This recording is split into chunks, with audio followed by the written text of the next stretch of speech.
Hello everyone, welcome to our channel Meta Education. I am doctor Shalini and आज मैं आपके पास लेकर आई हूँ आज के पेपर 1 के जो मॉर्निंग शिफ्ट में हुआ था उसके आंसर्स। ये जो भी आंसर्स हैं ये टेंटेटिव आंसर्स हैं, इसमें कुछ चेंजेस हो सकते हैं। ये आंसर्स हमारी जो भी नॉलेज है, हमारी टीम की नॉलेज के बेसिस पर ही सारे आंसर्स फाइंड आउट किए गए हैं। तो आई होप आपको ये वीडियो समझ में आएगा और आपके आंसर्स भी इससे मैच करेंगे और आपने अच्छा स्कोर आज किया होगा। तो पेपर 1 के जो फर्स्ट सेक्शन था उसमें सबसे पहले हमारे पास 5 क्वेश्चंस आए थे जो डेटा इंटरप्रिटेशन से रिलेटेड थे। अब डेटा इंटरप्रिटेशन से रिलेटेड क्वेश्चंस को मैं यहाँ पर सारा आपको सॉल्व करके तो नहीं बताऊंगी, बट हाँ इसके जो इनिशियल आंसर्स के जो ऑप्शंस हैं, सही आंसर्स, मैं आपको वो बस बताऊंगी।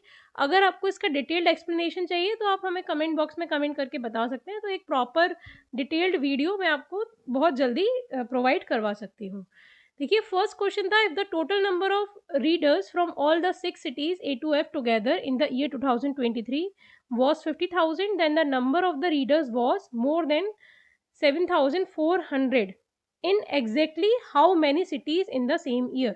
तो इसका सही आंसर होगा हमारा ऑप्शन नंबर थर्ड, यानी कि 4 सिटीज में जो है 7,400 से ज़्यादा नंबर रहेगा।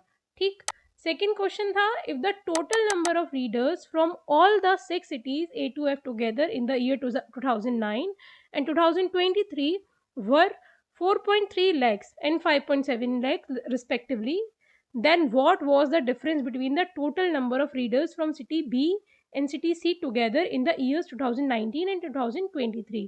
इसका जो करेक्ट आंसर हमारा रहेगा वो रहेगा 1.175 लाख, यानी कि option A. Question number 3 was the ratio of the numbers of readers from city A in the year 2019 to that in 2023 was 2:5, then what was the ratio of the number of readers from all the 6 cities together in the year 2019 to that in 2023? तो जो ratio का सही answer है वो आएगा हमारा 3:5। अगर आपका आंसर 5:3 आया है और फिर आप उसके बाद 3:5 लगा कर आए तो भी सही है, बस वो कैलकुलेशन पर डिपेंड करता है। क्वेश्चन नंबर 4 था, if the number of readers from the city D in the year 2019 and 2023 were 77,400 and 1,14,000 respectively, then what is the difference between the number of readers from city F in the year 2019 and that in 2023? तो यहाँ पर भी हमसे difference पूछा गया है, तो दोनों का अलग अलग निकाल कर फिर आपको डिफरेंस पता करना होगा। तो इसका जो डिफरेंस आया वो आया option number 2, that is 27,200। Question number 5 था, if the number of readers from city C in the year 2019 and from city E in the year 2023 were 73,100 and 51,300 respectively, then the number of readers from city B in the year 2023 was approximately dash percent more than that in 2019। जो इसका सही answer होगा वो होगा 51.5%। ये again मैं बता दूं, केवल आंसर्स हमने यहाँ पर आपको बताए हैं। अगर आपको उसका डिटेल्ड एक्सप्लेनेशन चाहिए मैं इसका एक प्रॉपर वीडियो बना दूंगी शॉर्ट में, आप मुझे बताइएगा अगर आप उसका नीड है तो। ठीक है, आगे आगे बढ़ते हैं। अगला क्वेश्चन नंबर 6 था, वो मैचिंग दे रखी थी। ये जो एब्रीविएशंस हम यूज़ करते हैं रिसर्च में साइट करते समय उससे रिलेटेड कुछ था। तो देखिए फर्स्ट सबसे पहला आपको सभी का डिटेल जानने की ज़रूरत नहीं है। जो एट ऑल यूज़ होता है सबसे कॉमन एब्रीविएशन है। अगर आपने यही देखा हो कि इसका सही आंसर क्या होगा, तो एट ऑल हम जब बहुत सारे ऑथर्स होते हैं तो एक का नाम कोट करके या 3 का नाम कोट करके रिमेनिंग के लिए एट ऑल लिख देते हैं। एट ऑल मीन्स होता है एंड अदर्स। तो बस आपको ये मैच करना था कि ए आंसर किससे रिलेट हो रहा है, वही वाला आपका सही होता। तो ए का सेकेंड ऑप्शन केवल हमारे पास ऑप्शन नंबर 2 में था, तो हमारा ऑप्शन नंबर 2 यानी कि ए का सेकेंड, बी का थर्ड, सी का फोर्थ एंड डी का 1 इज द करेक्ट आंसर। चलते हैं क्वेश्चन नंबर 7 पे। Which of the following are essential requirement for the formation of photochemical SMOG? तो इसके लिए जो इंपॉर्टेंट चीज़ होती है वो होता है हमारा नाइट्रोजन डाइऑक्साइड, यानी कि ऑप्शन बी जो दे रखा है, और सनलाइट। ठीक है, तो इन दोनों ऑप्शन को जो कवर कर रहा है बेसिकली वो आपका कर रहा है बी, और ई को जो आपका कवर कर रहा है वो है आपका ऑप्शन नंबर 4। ठीक है, नेक्स्ट हम देखते हैं question number 8, choose the correct statement. ये आपके पास बहुत सारे अलग अलग स्टेटमेंट दे रखे हैं।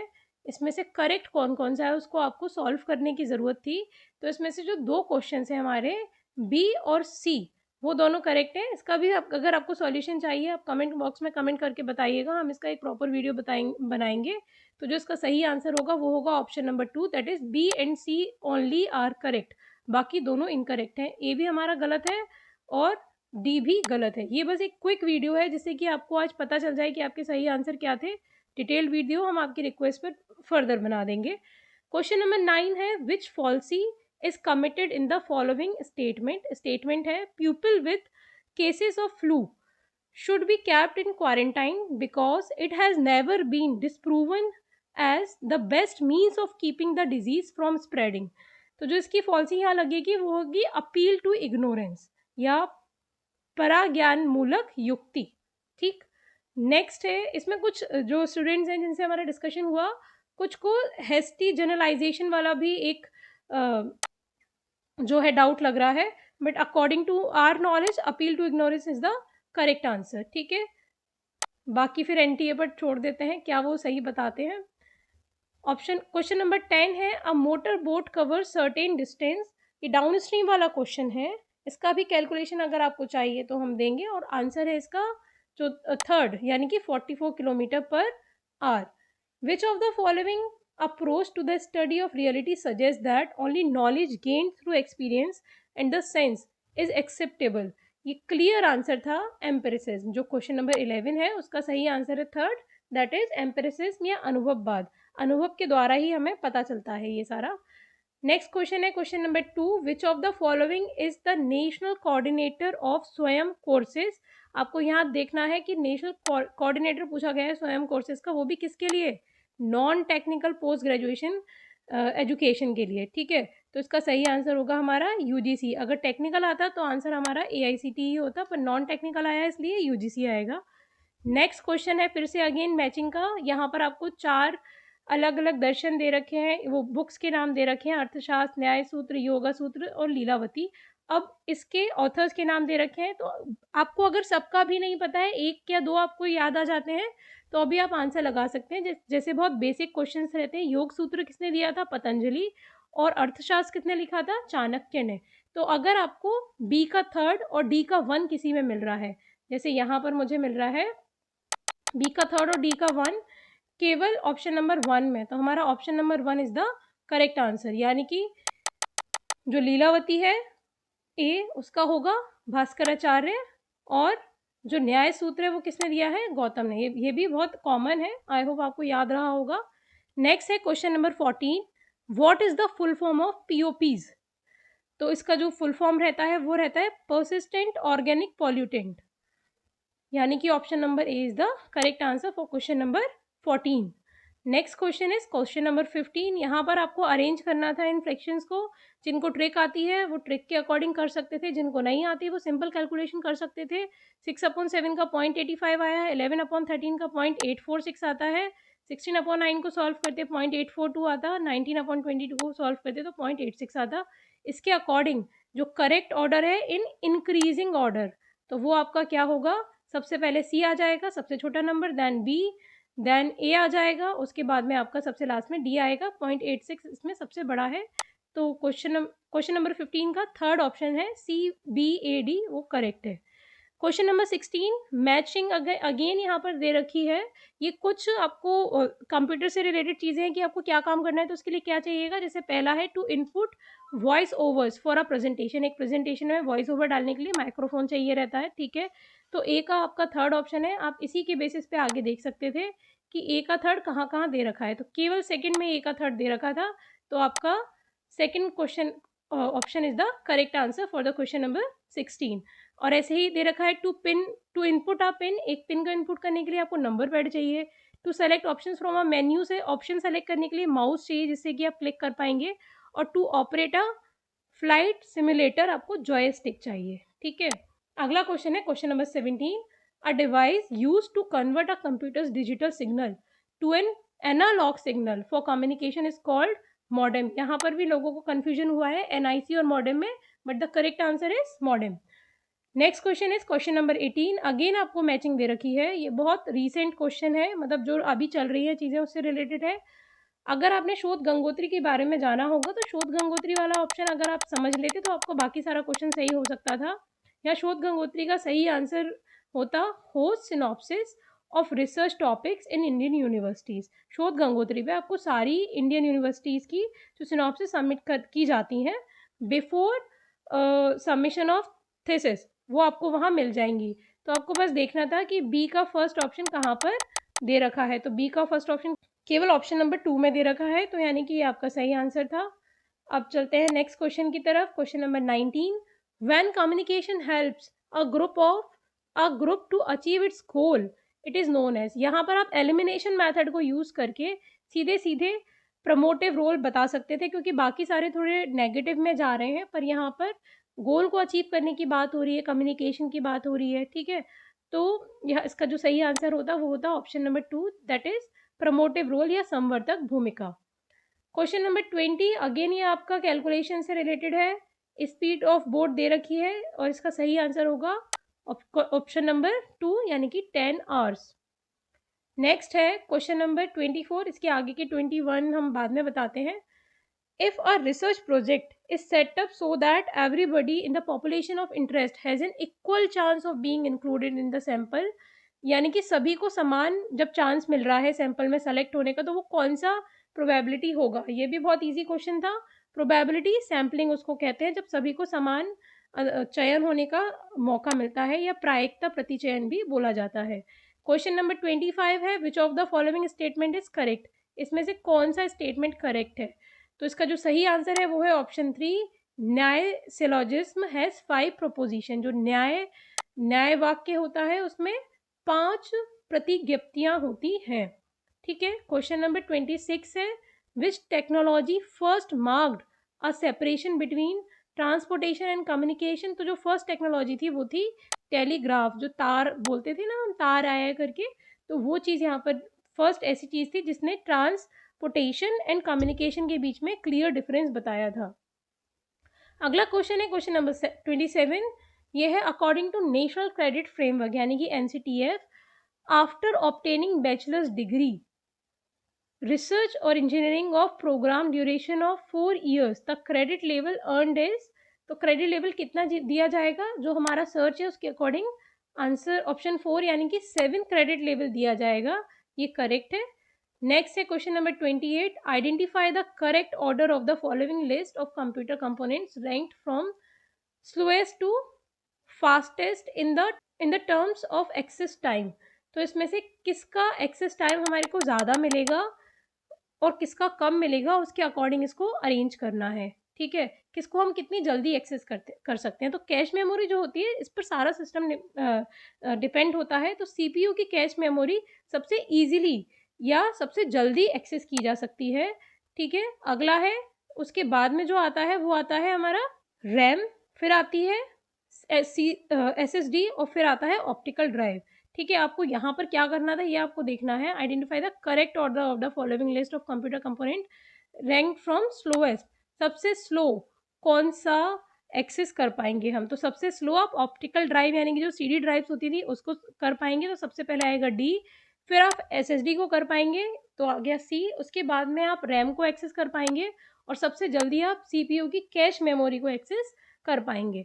अगला क्वेश्चन देखते हैं, question number 21, which of the following are true about breeder reactors. तो इसके जो ऑप्शन है A, C एंड D, ये तीनों ही करेक्ट होंगे, यानी कि A, C और D।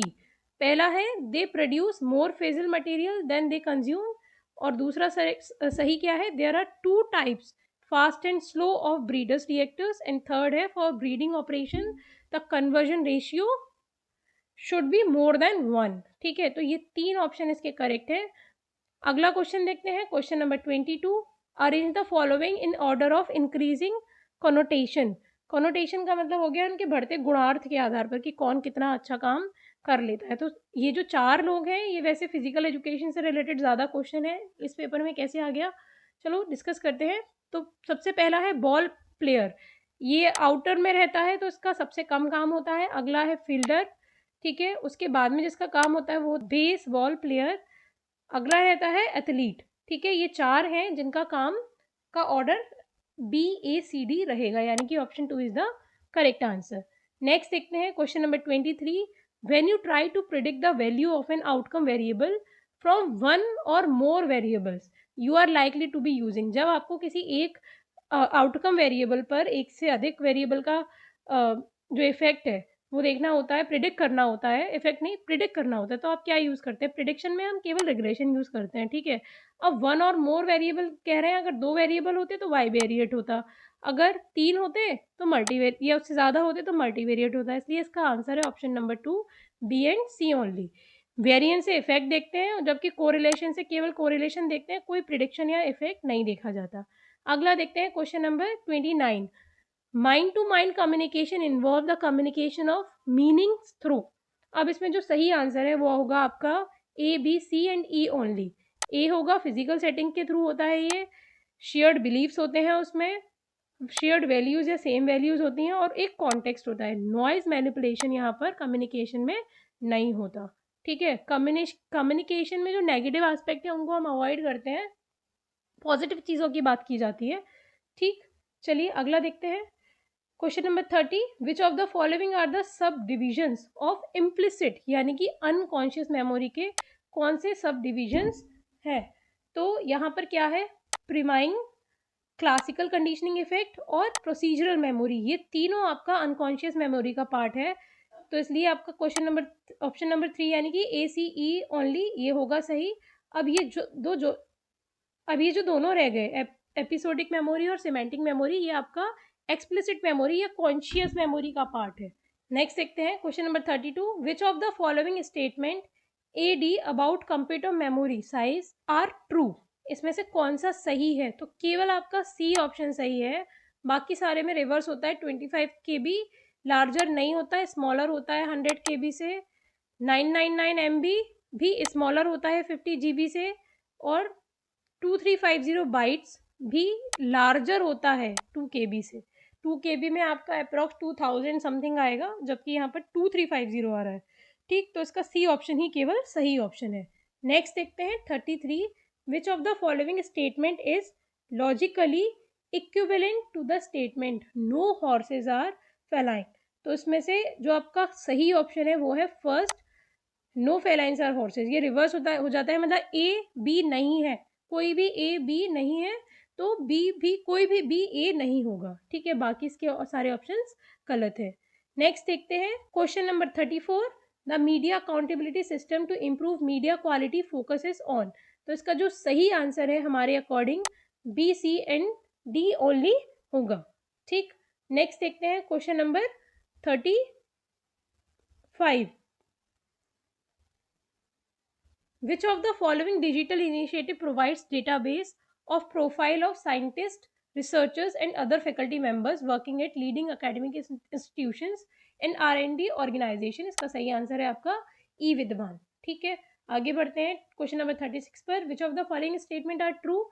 अब यहाँ पर आपके पास बहुत सारे स्टेटमेंट दे रखे हैं, इसमें से केवल ए एंड बी ये दोनों सही हैं, यानी कि validity can never apply to any single proposition by itself. Validity अपने आप से किसी भी प्रोपोजिशन पर अप्लाई नहीं हो सकती। और दूसरा है the concept of truth can apply to single proposition. जो कॉन्सेप्ट ऑफ ट्रुथ है या सत्य की परिकल्पना केवल एक ही प्रपोजिशन पर लागू हो सकती है। बाकी जो सी और डी है वो आपके दोनों गलत ऑप्शन है, तो इसलिए इसका सही आंसर है ऑप्शन नंबर 2। नेक्स्ट है question number 37। Which of the following is the first post independence education commission in India? इनमें से सबसे पहला कौन सा था? तो सबसे पहला था यूनिवर्सिटी एजुकेशन कमीशन, ये बाकी सारे यूनिवर्सिटी एजुकेशन कमीशन के बाद में आए हैं, ठीक है।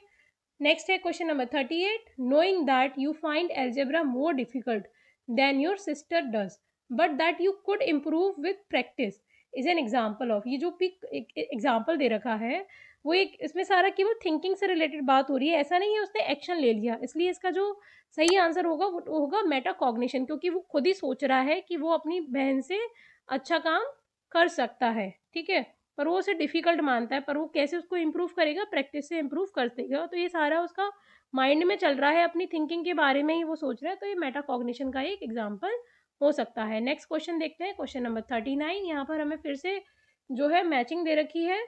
अब देखिए इसको अगर आपको नहीं आता था तो आप थोड़ा सा लॉजिक लगाते तो भी आंसर आ सकता था। किडनी आपकी नेफ्रॉन से रिलेटेड एक वर्ड रहता है, ठीक है। ब्लड आपका हीमोग्लोबिन से रिलेटेड है, तो ये भी देख लीजिए। अब आपको बस देखना था ए का आंसर हमारा 2 हो और बी का आंसर 4 हो। इसके बेसिस पे आप नीचे से क्वेश्चन सर्च कर सकते, ऑप्शन सर्च कर सकते थे। तो इसका पहला आंसर है वो है सही, ठीक। नेक्स्ट देखते हैं क्वेश्चन नंबर 40। अब यहाँ पर भी ज़रूरी नहीं है आपको सस्टेनेबल डेवलपमेंट गोल के बारे में भी पूरी जानकारी हो। अगर आपको मिलेनियम डेवलपमेंट गोल्स पता है, जो कि बहुत पुराना हो चुका है, सभी को पता होगा, तो भी आप सही आंसर कर सकते थे। इसका जो फर्स्ट ऑप्शन है, गोल्स कितने हैं, वो है 8, और उन 8 गोल के लिए टोटल कितने टारगेट हैं, वो है 21। तो अगर ए का आपका 1 ऑप्शन है और बी का आपका 3 ऑप्शन है, तो वो पहला ही है, मतलब एक ही है केवल 2। ऑप्शन नंबर 2 में ये सारी चीज़ें आपको मिल जाएंगी, ठीक है। अगला देखते हैं question number 41। Arrange the different stages involve in the process of deduction in correct sequence. तो जो इसका करेक्ट सीक्वेंस है वो है DCBA। DCBA यानी कि सबसे पहले डेटा कलेक्शन किया जाएगा, उसके बाद में फाइंडिंग्स देखी जाएंगी, उसके बाद में हाइपोथेसिस कन्फर्म्ड और रिजेक्ट ये देखा जाएगा, एंड रिविजन किया जाएगा थ्योरी में, ठीक है। अगला है क्वेश्चन नंबर 42। इसका जो ये थोड़ा सा डिफिकल्ट क्वेश्चन हो सकता था, क्योंकि सभी को इसके बारे में नहीं नॉलेज रहती है। तो इसका जो सही आंसर है वो हमने यहाँ पर नीचे लिया हुआ है। क्वेश्चन नंबर ऑप्शन नंबर 4 यानी कि ए का 4। Free commerce and communication is related with Adam Smith. Communication in economics is related with Alfred Marshall. Conduit of communication is related with John Locke, and lines of communication is related with Karl Marx, ठीक है। तो option 4 is the correct answer. अब देखिए सारा हमने year in सभी का लिख दिया है। इसमें आपको ईयर्स के अकॉर्डिंग अरेंज करना था, ईयर ऑफ एस्टेब्लिशमेंट के अकॉर्डिंग इनको अरेंज करना था। सबसे पहले जो आप यहाँ पर देख पा रहे हैं, सबसे पुरानी चीज़ हमारा क्या है, Indian institute of advance studies. तो सबसे पहले ई आएगा, ई बाकी किसी में नहीं आ रहा है, ठीक है। तो हम इसको मान लेते हैं कि हमारा third answer is the correct answer. Next देखते हैं क्वेश्चन नंबर 44। अगेन मैचिंग दे रखी है। यहाँ पर बहुत आपके लिए मुश्किल हो रहा होगा इसको सभी को एक एक को मैच करना। तो आप किसी भी एक को पकड़ लेते हैं, जैसे मान लीजिए आपने फाइंड को देख लिया, और फाइंड के बेसिस पे एक एक बार सभी को देखते कि हाँ कुछ लॉजिक बन पा रहा है या नहीं बन पा रहा है। यहाँ पे लॉजिक क्या बन रहा है, ये रिवर्स ऑर्डर में है, मतलब -2 का ऑर्डर रिवर्स में आ रहा है। जैसे DEF, डी में ऐड किया 2 तो आपके पास आ गया F, जी में 2 ऐड किया GHI तो I आ गया, L में 2 ऐड किया तो N आ गया, एंड B में 2 ऐड किया तो D आ गया, ठीक है, BCD, ठीक। सेम ऑर्डर आपको बाकी सभी में भी मिल जाएगा 2 का। तो इसका भी option 2 is the correct answer. A का 2 हो गया आपका, और इसी तरीके से बी का 3rd हो गया, ए में 2 ऐड करके सी, और ई में 2 ऐड करके जी। सिमिलरली सी का 4 और डी का 1। Next question is question number 45। What is the base 10 equivalent of the base 4 number 3013। ये पावर मेथड से सिंपली हो जाता, और इसका जो सही आंसर था वो था 199, ठीक है। अब हमारे पास जो एक पैराग्राफ है वो रह गया, इसको हमें देखना था। कुछ चीज़ें हमने आंसर यहाँ पर वैसे ही हाईलाइट कर रखे हैं, बस आपको आंसर बताते हैं जल्दी से। देखिए पहला है choose the appropriate title for the passage. इसमें जो अप्रोप्रिएट टाइटल हमें लग रहा है वो लग रहा है होलिस्टिक हेल्थ केयर, क्योंकि ना तो ये केवल होम्योपैथी की बात कर रहा, ना केवल आयुर्वेदा का, ना एलोपैथी की, ये होलिस्टिक हेल्थ केयर के बारे में बात कर रहा है, सभी को इंक्लूड करके। तो second is the correct answer. 47 में पूछा है in many countries of the world medical pluralism is the norm because. तो इसमें भी ये आंसर ऊपर दे रखा था, because no single system of medicine can single handedly address all the health concerns, ठीक है। ये इसका सही आंसर है। स्टेटमेंट जो पैराग्राफ है उसमें ये चीज़ दे रखी है। Which of the following facts about the traditional Indian medicine system are false. यहाँ पर देखिए फॉल्स की बात की गई है कि कौन कौन से गलत है। तो पहली चीज़ उन्होंने बोला each system is unique, unique है सारे सिस्टम। They include Ayurveda, naturopathy, yoga, Unani, Siddha and homeopathy. Modern health ये भी हमारा सही है, बी वाला। Modern health science proceed them, modern health science उनको प्रोसीड कर रही है, नहीं ये गलत है। Each system has essentially similar philosophy. देखिए यहाँ पर क्या किया गया है, with each system having its own ancient philosophy. Similar philosophy की बात वो नहीं कर रहे हैं, ठीक है। तो जो इसका नेक्स्ट ऑप्शन था each system has an essential similar philosophy, ये भी गलत है। तो जो इसका सही आंसर होगा वो होगा आपका फॉल्स। अगर देखें तो C and D both are false. ठीक, तो यानी कि option 3 is correct, C and D only. Next question देखते हैं, question number 49। The global centre for traditional medicine has been stabilised in, जो पैराग्राफ है उसके लास्ट में दे रखा है जामनगर, वहां से आप इसको सही लगा सकते हैं। नेक्स्ट क्वेश्चन है question number 50। According to a world health organisation report, the percentage of the world population that uses traditional medicine system in some way or the other is about 80%। Paragraph के starting में ही दे रखा है 80% के आसपास है। ठीक है, आई होप आपको ये एक्सप्लेनेशन समझ में आई होगी। ये बहुत डिटेल्ड एक्सप्लेनेशन नहीं है, पर आपको एक क्विक वीडियो, क्विक आंसर मिल जाए जल्दी से, जिससे कि आपकी जो एंजाइटी है वो खत्म हो पाए कि मेरे कितने क्वेश्चन सही हैं, कितने क्वेश्चन गलत हैं। तो इसलिए ये वीडियो बनाया गया है। अगर आपको फर्दर डिटेल्ड एक्सप्लेनेशन के साथ में वीडियो चाहिए तो आप हमें कमेंट बॉक्स में कमेंट करके बताएंगे। आई होप आपका एग्ज़ाम अच्छा गया होगा और आप बहुत अच्छे स्कोर से, मेरा तो विशेष ये है कि आप अपना जेआरएफ क्लियर कर पाएँ इस बार, क्योंकि सभी पेरेंट्स का, सभी स्टूडेंट्स का यही रहता है कि हमारा मार्क्स अच्छे आ जाएं और हम पीएचडी में एडमिशन लें और हमारा जेआरएफ भी क्लियर हो पाए, जिससे कि थोड़ा अर्निंग हो पाए। तो all the best, I hope आपका अच्छा एग्ज़ाम गया होगा। Thank you and have a nice day. और हमें कमेंट करके बताइए कि कितना स्कोर आपने किया।